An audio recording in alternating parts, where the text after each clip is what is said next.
Welcome to another episode of Cannabis Health Radio. I'm Ian Jessup. Corey Yelland is away today. The farther north you live from the equator, the more likely you are to suffer from multiple sclerosis. It's estimated that more than 2.5 million people around the world suffer from MS, a chronic disease that attacks the central nervous system, which controls all actions of the body. Joining us today is Meg Lewellyn of Seattle, Washington. She was diagnosed with MS in 2007 and writes a blog about what she says is the good, the bad, and the downright funny shit that happens when living with MS. And she joins us from Seattle. Meg, good of you to do this. Appreciate it. Thank you. Thanks for having me, Ian. How is your medical condition today compared to when you were first diagnosed nearly 10 years ago? Well, my situation is a little unique. In my blog, I write about the fact that when I was diagnosed, I was a very active person. I was running probably 6 to 7 miles 6 days a week.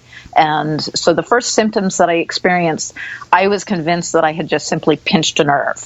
And from that, first indication that there was something wrong to being diagnosed, I was then using a cane 100% of the time within 5 or 6 months. And there was, although I'm relapsing, remitting, I really didn't have any reprieve from that. And my balance and my walking was very, very iffy at best. And let's see, 6 years ago, I put my cane away and I have not used it a single day since then. And it's not because of any new medication. I went through a divorce and I do believe that reduction in stress definitely helped me. I'm just in a better place in my life, but I also, MS it comes and goes. And so who knows, I may have stayed in my marriage and I may have, reaped the benefits of these improvements. The one thing that is different now for me that didn't exist when my walking and balance was so questionable was pain. That's what's come into my life that wasn't there before. And so the last 2 to 3 years particularly, it's gotten to the point where it's extremely constant, and the levels are pretty high. Megan, your discussions with other people who have MS, has there been any talk about the relationship between stress and exacerbation of symptoms? Absolutely. Absolutely. I know, I can say that I don't know that I've ever heard somebody argue the other side of that. I've never heard somebody with MS say, I don't know what you're talking about. Mm-hmm. It really, there's a correlation. And I have had moments where just simple things will trigger a memory, whether it be the sound of a vehicle outside of my home or something where I am feeling, fairly well. My legs are working. I'm standing at the kitchen sink, and within 20 minutes, I can't stand just because something has triggered a stress, release in my body. When I go to the gym, I see a lot of runners in the gym, and you're a runner, so you may know this. They have these rollers, and they roll their thighs. Oh, Ian, I have a love affair with my roller. Oh, do you? Oh my God! I actually have a blog post that I've been working on. I'm not very comfortable with the video aspecting of blogging. Mm-hmm. My teenagers are like, Mom, that's the way of the future. I can't do a selfie. I don't like taking video of myself, but it is. And I do exercise and I stretch, but the rolling is just absolutely incredible with the amount of help it can offer. Because we keep our stress locked into our muscles, don't we? Yep. And you got to release it.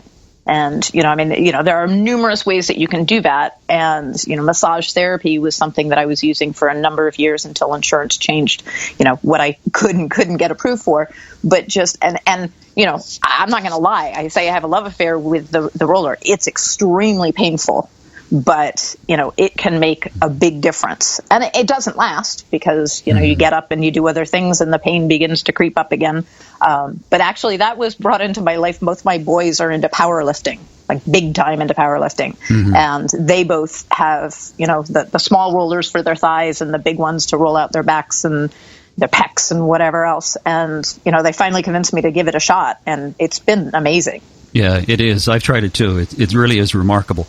Meg, tell me what went through your mind when the doctor told you that you had MS. Oh, Ian. Okay, I can tell you the story, Sure. But I got in trouble with the last radio station because I said the F-bomb, so I will not say that on here. No, well, you can say it here because I can. Okay, I don't want to get anybody in trouble. I got this person in trouble, and I didn't mean to do that. No, we are under no guidance from corporate North America. Okay, well, that's good to know.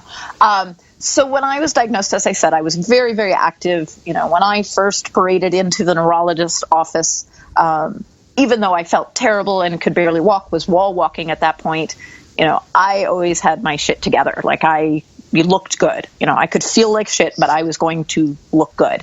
And so I can understand from the standpoint of the doctor, how much does he believe when I say, this is terrible, because I'm smiling and joking and, being really, really friendly.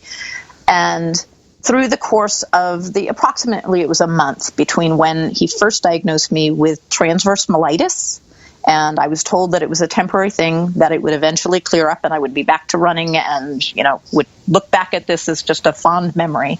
And to then being told that he wanted me to go back in for another MRI. And by the time I came back in to get the results, I was already feeling improvements because that flare-up was beginning to, subside. And so when I walked into the office that morning, I was pretty cocky and just thought, I did the brain scan and it's going to come out normal. And when I sat down and he said, you have multiple sclerosis, my absolute gut and first response was, oh, fuck. Mm-hmm. And, although I did not particularly like this doctor at this point in time, I learned to get that he actually knew me better than I realized. And, his immediate response was, no, this isn't an oh fuck moment. This is an oh damn moment. Mm-hmm. Oh fuck is your child gets leukemia. Oh fuck is your husband gets hit by a drunk driver and leaves you with 7 kids to raise on your own. Nobody dies from MS.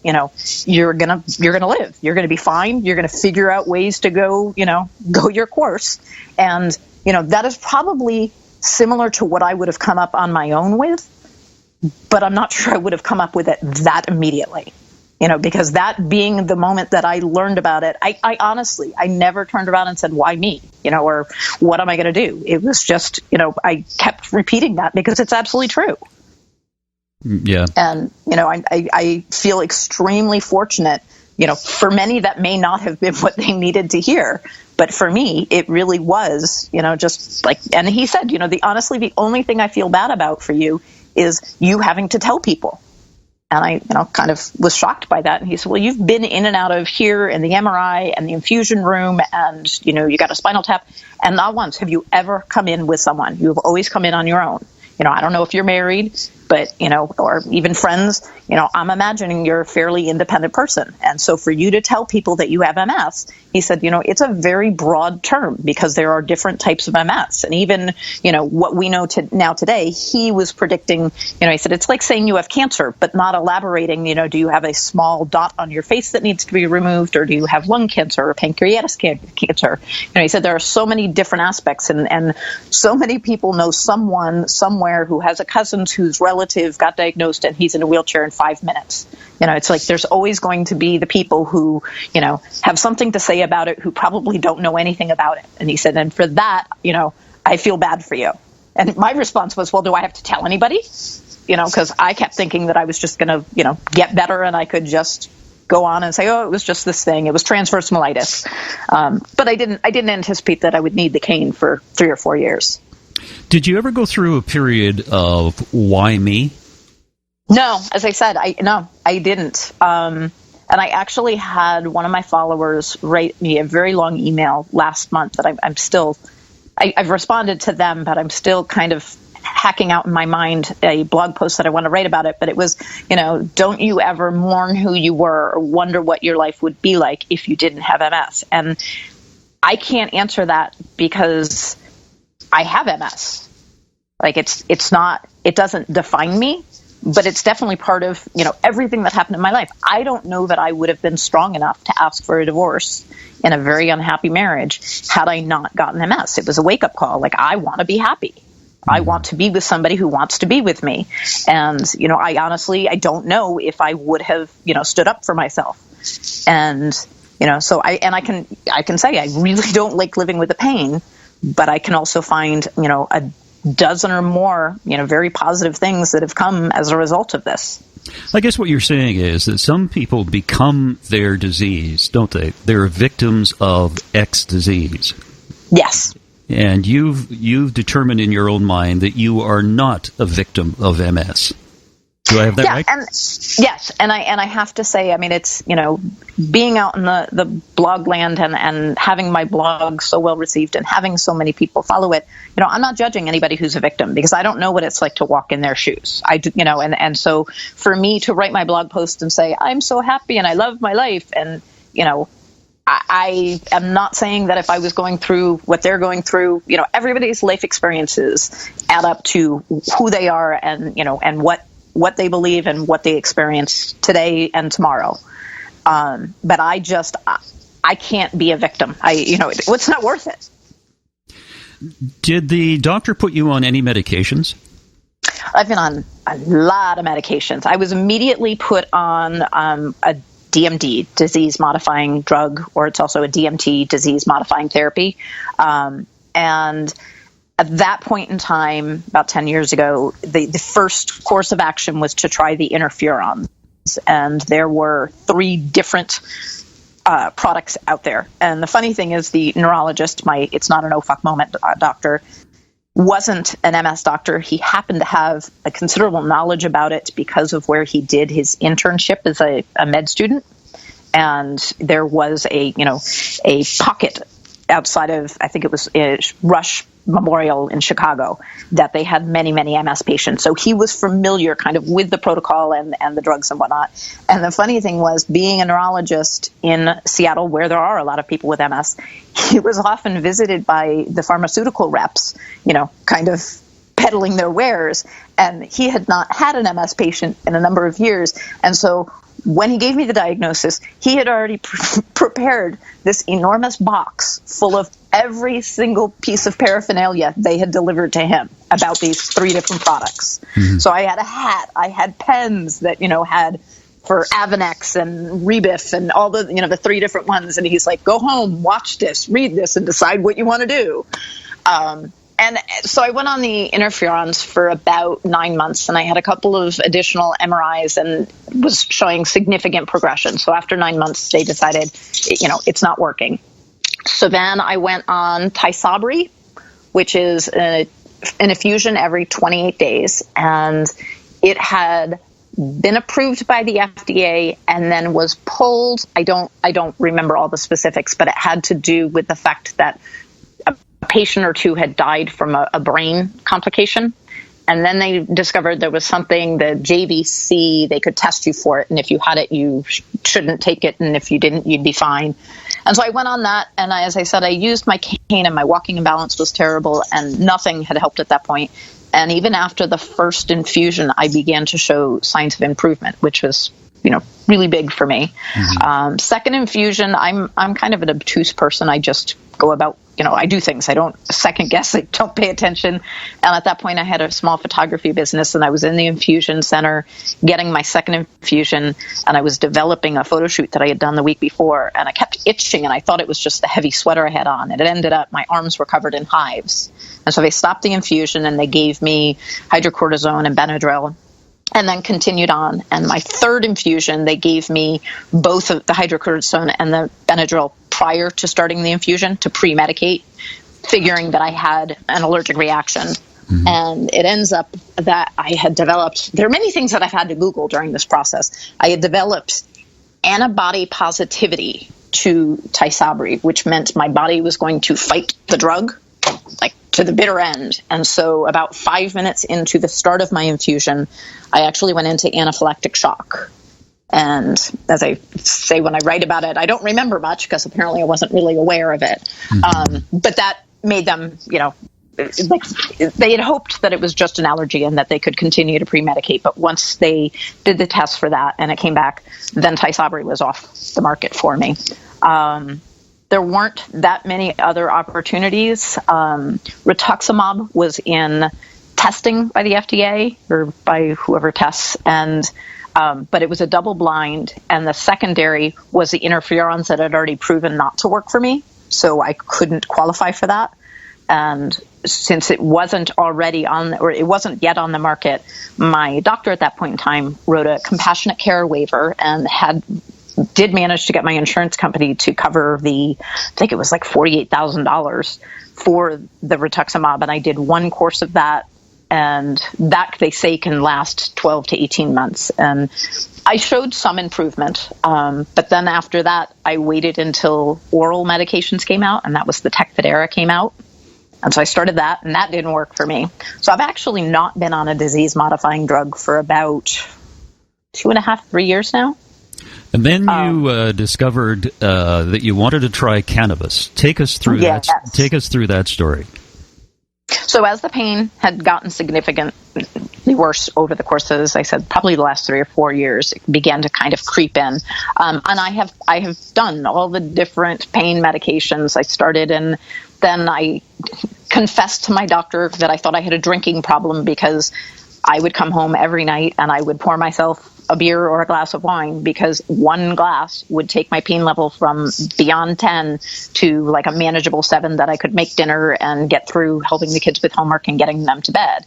And, again, I have great doctors, and, just looked at me and said, you don't have you don't have a drinking problem, you have a pain problem. And, you found something that, puts it to a level that you can survive.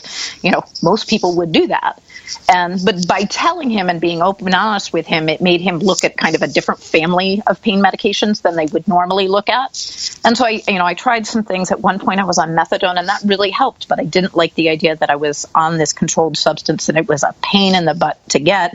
And your body begins to, acclimate to it and get used to it. And they wanted to increase my dosage, and I really didn't want to. And so I came off of that. I tried a couple of more things in the last year, and come about September, I've always known about cannabis, and it's been legal here in Seattle for 3 or 4 years, 3 years. And I've had my medical marijuana card for about 5 years. Every year my doctor signs it again. And yet I never explored it, and people wonder why. And as I said to my new medical marijuana best friends at my pot shop yesterday, I think it was mainly because it was my last resort. The pain is really, really bad, but if I try that and that doesn't work, what else do I at least I always had that as a backup. And I think over the course of the holidays, and even though we tried to have a relaxing holiday, I mean, you do get stressed. I mean, the pain got so bad that I just finally decided, I got to give it a shot. And I am a mother. And, as I said, I've never had any preconceived notion particularly about, pot being legal or not legal. It seems to me to make sense. I mean, if it's okay for me to pour a beer at night, who's to say that I shouldn't smoke a joint? I mean, that doesn't seem, worse. One doesn't seem worse than the other to me. But I had never really put any thought into it. And it's amazing how in this past month, just from the people I've met, the responses I've gotten, via all the different Facebook, groups I'm in, and my blog and my Twitter and Instagram, how strongly I now feel that medically, I think that everyone should have the opportunity to try it. And I think of all the things that doctors are just so willing to write prescriptions for that, I had one that I'm still battling with it 18 months ago. I started a drug, and, I don't generally show a lot of the side effects. I just kind of take medicines, but I put on 20 pounds in 8 weeks. And, I'm a small person, but 20 pounds, I don't fit in my clothes anymore. And, I was joking with my doctor because the primary use of the medicine is for depression. And I just laughed at him, and I'm like, really? So you're going to give somebody who's depressed something that's going to make them gain 25 pounds, and you think they're going to be happy about this? I was like, this is not a good drug. That's right. And he's like, oh, I didn't really think about that. I was like, yeah, it's not a really good thing. But I mean, I just began to see the side effects of all of these things. And again, I'm pouring myself a glass of wine or a beer. And, the sole objective is to try to get on top of the pain.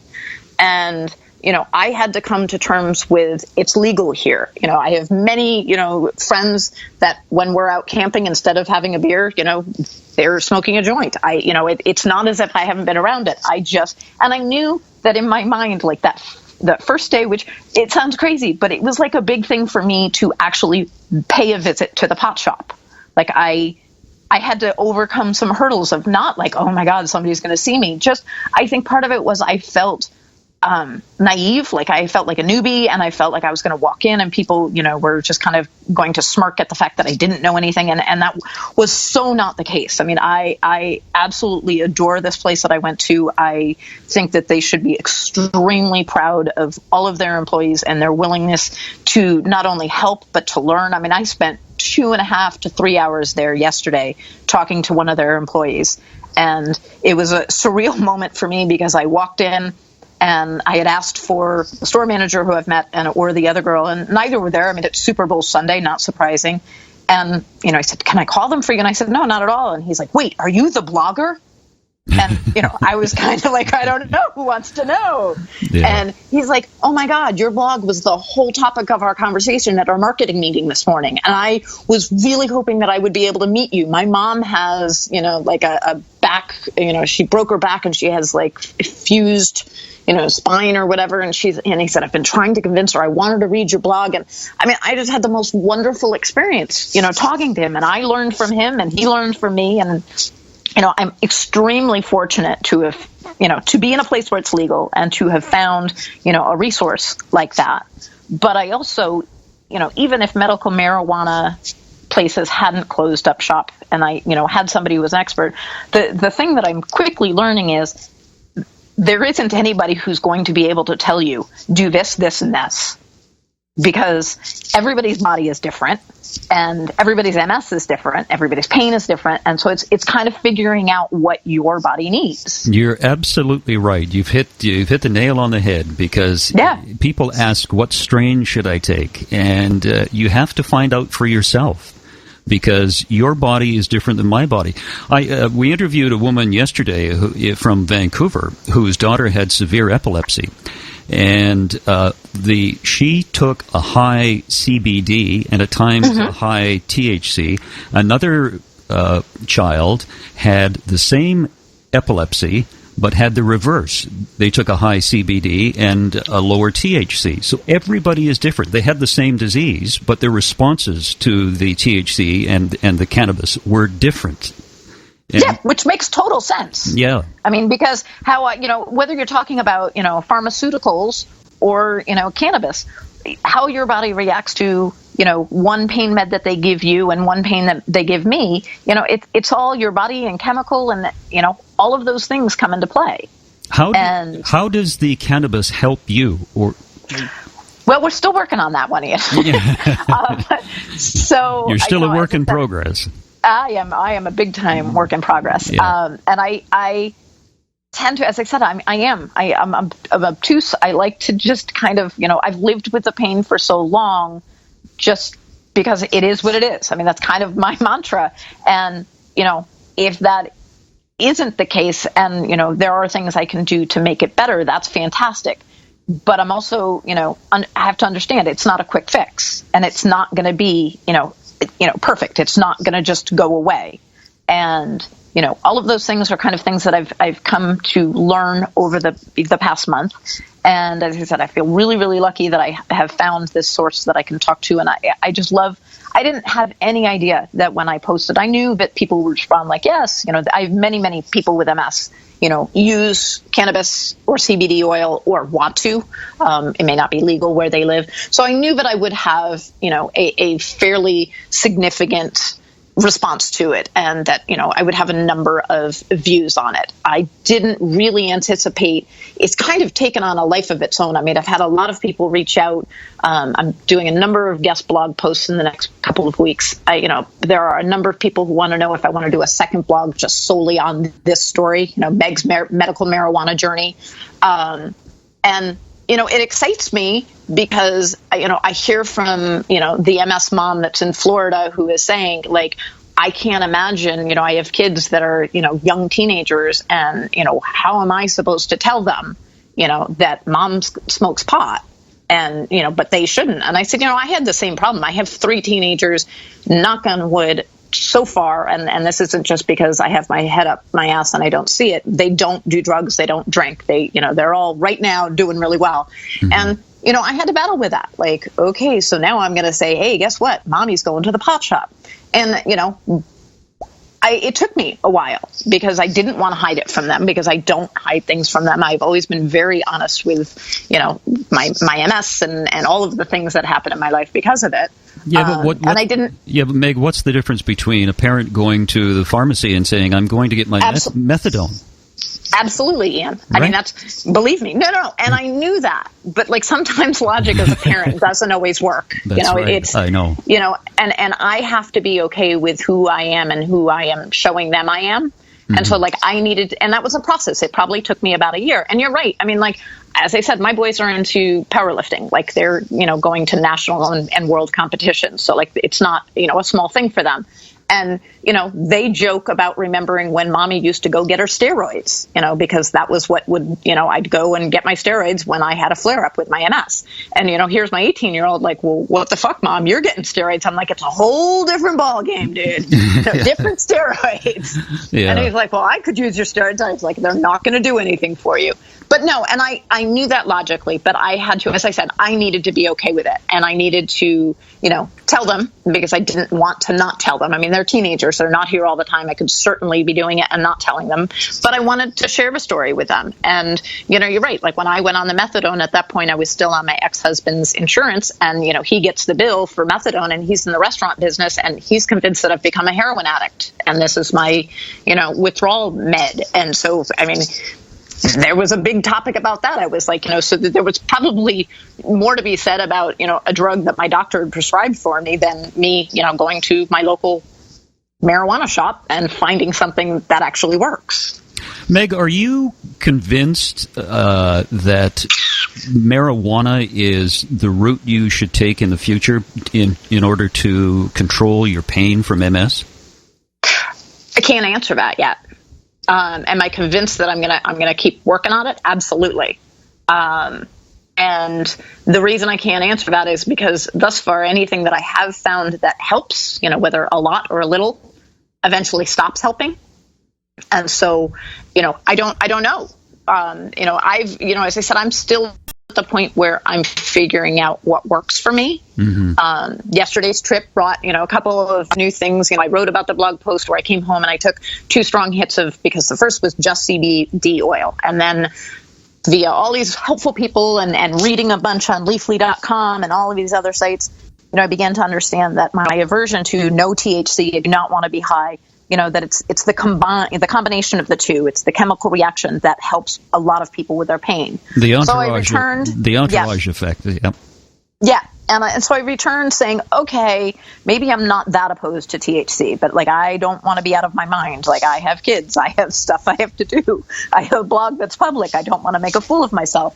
And so, they gave me one that had more THC. And as I said, one of my followers described it as I spicolied it and I took way too much. And I got the effects of what I remember, because I remember not liking being high. And I now remember why. I was in full panic mode. I was convinced that the guy at the store did this to me, that, he sold me something that wasn't right for me because he wanted me to be messed. I mean, I was crazy for like 3 hours. And at the end of that, I was like, okay, this is why I didn't want the high. And I think way back when I was in college years and years ago, I mean, if you got pot, it was just somebody handed it to you at a, fraternity party or whatnot. It was not like, golly, what strain is this? And is it the indica or the, you just didn't know. And now it blows my mind with how much there is, information and just how finely tuned it seems to become or becoming. And so, I had this great conversation with this guy yesterday about it and, went with another fairly similar as far as the ratios with the higher CBD, but some THC. But then also he asked about like sleeping. And I said, well, the pain is lessened, so I'm falling asleep. He said, you could find something that has higher THC to help you fall asleep. And I said, I have this voice in my mind and it gets to be Alvin the Chipmunk when I, smoked. And he's like, but there are others, I said, I think I have a similar mind and, this one works for me. And so I took him on his word. I mean, and none of these, are small expenses. I mean, I have to kind of save up and say, I'm going to go this week and I'm going to buy these products. And I hope they work, because if they don't, they're just going to sit in the cabinet. But I mean, I brought it home And, I took a puff or two last night, and he's absolutely right. I mean, it was a totally different feeling of high than I had with that other one 2 weeks ago. So all of those things, and was it perfect? No, but it was so much more like what he described. And it's so encouraging for me to realize that there are so many options out there. Yeah, One of the things that you should think about too is using suppositories in the evening, because it doesn't give you a high when you use suppositories. And therefore, I know exactly what you mean about getting high and paranoid and things like that, because that makes me uncomfortable as well. But one of the things that we've talked to a lot of people who have the same feeling that we do when they get high is that when they take the suppository at night, they don't get high, they sleep well. They may feel a little groggy in the morning, but that wears off. And it helps them tremendously. Meg, one of the things I want to ask you, just in the last 5 minutes that we have here, you talk about the good, the bad, and the funny shit of living with MS. What's the funny shit? Well, let's see. I made a naked 911 phone call one night when my legs went paralyzed and nobody was home, and there was no blankets or anything to be had, so I had to have the whole fire crew come out and see me butt naked on my deck. I peed my pants in public. Well, when I got a divorce, everybody, one of the things, you have this questionnaire that you answer when you go to a neurologist, and it's like, rate your pain, and, I have anxiety and all these things. And one of the questions on every doctor's office that I've ever been to is about sexual dysfunction. And I was in a marriage that we hadn't had sex in 5+ years. And so I just put question mark. I was like, I don't know. And so when I was going through my divorce, I wanted to know, if it all worked. And everybody's like, well, couldn't you just tell on your own? Can you bring yourself to orgasm? And I was like, no, it's an interaction. I need to know if I, can be with somebody else and it works. So I ended up making a booty call and calling some guy that I knew, that I was friends with, and asking him to have sex with me so that I could know, with or without confidence, if I went into the dating world, whether or not I had sexual dysfunction problems. Yeah. And I wrote about this, and the greatest thing is, while going through the divorce, in court, my ex-husband brought that to the attention of the judge in an attempt to kind of defamate my character. Mm-hmm. And he put, as evidence, my blog, and, with the intent that was what his attorney was trying to do. The humorous side of that is, the following morning, the judge makes reference to my blog, and that just happened to be the last blog post I had written, but there was plenty more, out there to be read. And he said, now I see that you're now blogging about your life with MS. I see you have significant improvements. Congratulations. And he's like, I have to tell you, I went to bed much later than I intended because I could not stop reading, young lady. And I'm like, thanks. And I had the same thing. I went when I was laid off by a company I'd worked for the last 4 or 5 years, last January, and they paid for all of us to go to, I don't know, headhunters or career advisors. And I was in the office with one, and we're working on my resume about, where do I want to go from here? And everybody says, when you're, looking for a new job, have all of your social media, in the same basket, have everything kind of correlated. And I knew the blog was out there, and I knew, I know that I write about things that some people are horrified that I'm making public, and I know that I joke that I'm inappropriate, but, this is me, and I knew that if I ever were to go to a job interview, that people are going to Google me and they're going to find it. And so I, asked the guy, I said, well, I have this blog, and he's like, okay. And so he said, well, let's pull it up. And he's like, oh, it looks nice. And he's like, well, how long have you been doing it, and how many followers? And I said, at that point, I had about 10,000 followers. And he's like, oh, and he clicks over, and all of a sudden I can't get his attention because he's reading. And he's like, this is funny. And I was like, I know, and I lived it. I was like, and he's like, maybe you should just think about writing, because, I keep reading this. And that was a year ago, and he still checks in with me every once in a while. No, that's great. Meg, how can people find your blog? So it is B as in boy, H as in house, with ms.com. And the BBH is something my now boyfriend of 6.5, 7 years used to joke, as I said, I felt like as long as I looked okay, it didn't matter how bad I felt. And I have a haircut that people often compliment me on. And so the hair was one thing. And I have these boots that I've worn almost every single day since I was diagnosed 10 years ago.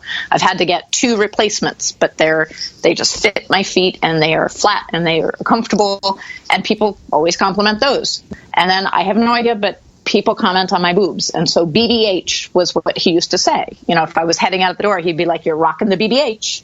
And so BBH became a thing. So when I started blogging, and it's funny because it makes sense to all of us because we know, around the house, we make fun of it. But I realize like most people are like, BB who? What? So, and not many people get that far into the blog to ever really get the story. And so like I've had people that I've, been in contact via the blog or social media for years that, all of a sudden, one day they'll be like, hey, Meg, what does BBH stand for anyway? And I'm like, you didn't know? How did you not know? Of course, like my flippant boobs, boots, and hair, duh. Yeah, that's right. Meg, it was a pleasure to talk to you. You're lots of fun. What we should do is, in a couple of months, we should check in with you and see how your cannabis is helping you. Yes, please do. And we'll do that, and it'll be great because you're a delight. Well, thank you. Yeah, I've got the patch that's on my list. I've got a couple of different things, so I'm just going to keep trying things. I'm the human testoid. Okay. Thanks, Ian, Meg. thank you so much. Okay, appreciate it. Have a good one. Take care. You too. Bye-bye. Bye-bye. And that's it. Another edition of Cannabis Health Radio. Wherever you are in the world, thanks very much for listening. You've been listening to the Cannabis Health Radio podcast.